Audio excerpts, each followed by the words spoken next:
एक शहर में एक बहुत बड़ा मकान था। उस मकान में चूहों ने डेरा जमा रखा था।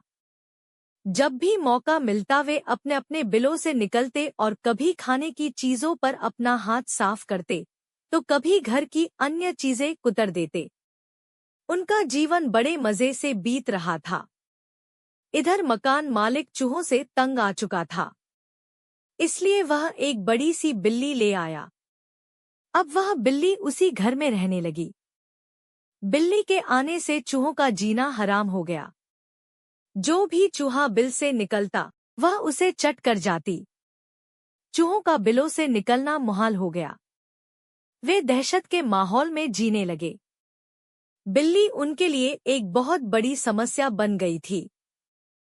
समस्या से निजात पाने का उपाय निकालने के लिए एक दिन चूहों की सभा बुलाई गई। सभा में सभी चूहे उपस्थित हुए। सभा की अध्यक्षता कर रहे चूहे ने सबको संबोधित करते हुए कहा, साथियों, आप सब जानते ही हैं कि हम लोग बिल्ली रूपी बहुत बड़ी समस्या से जूझ रहे हैं।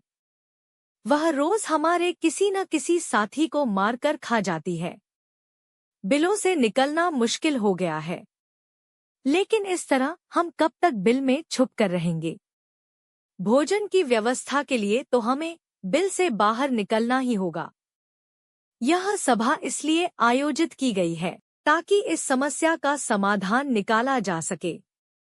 आपके सुझाव आमंत्रित हैं। आप एक एक कर अपने सुझाव दे सकते हैं। एक एक कर सभी चूहों से इस समस्या पर अपनी अपनी सोच के हिसाब से सुझाव दिए, लेकिन किसी भी उपाय पर सब एकमत नहीं हुए। तब अंत में एक चूहा उठा और चहकते हुए बोला, मेरी दिमाग में अभी अभी एक बहुत ही बढ़िया उपाय आया है। क्यों न हम बिल्ली के गले में एक घंटी बांध दें?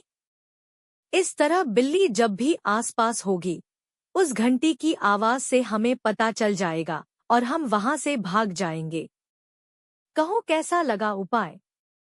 सारे चूहों को ये उपाय बहुत पसंद आया।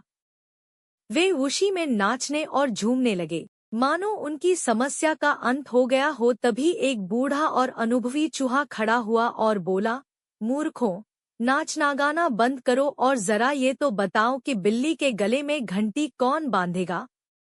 ये सुनना था कि चूहों का नाचना गाना बंद हो गया। बिल्ली के गले में घंटी बांधना अपनी जान से हाथ धोना था। कोई इसके लिए तैयार नहीं हुआ।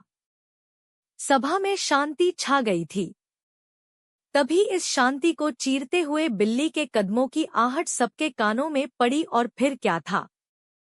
सब सिर पर पैर रखकर अपने अपने बिलों की ओर भाग खड़े हुए। सीख: योजना बनाने का कोई औचित्य नहीं, यदि उसे